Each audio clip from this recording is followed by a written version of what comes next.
Xudoga tenglashtirganlar. Men seni bir sekundda yo'q qo'yib yuboraman. Umring meni qo'limda. Hayotingga nuqta qo'yishim mumkin.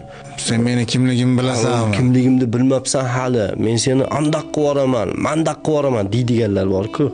Mensiz sen hech kim emassan. Seni men shunday qilib qo'yganman. Voy birodar, sen kimsan? Masalan, yoshing 40 ta bo'lsa, 40 yil avval sen yo'q eding. Sen yo'q eding. Yana qanchadirdan keyin o'lasan.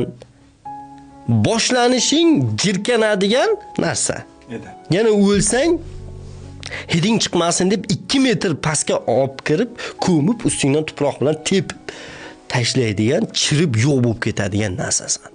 Senda bor kuch-qudratni ham Xudo berdi, senda bor narsalarni ham Xudo berdi, ilmni ham Xudo berdi, hamma narsani senda paydo qildi Xudo. O'zingni Xudoga teng qilma. Mana shu gapni men shularga aytgan bo'lardim. Bittasiga aytganman. Teng qilma o'zingni. Mening boyligim, senda qanaqa boylik? Sen o'lsang, qo'llaringda qoladi. Xotining yana erga tegsa haqqi, xotiningni ikkinchi yeriga o'tadi. Seniki emas. Seniki bo'lsa qo'shib olib ketar eding o'zing bilan.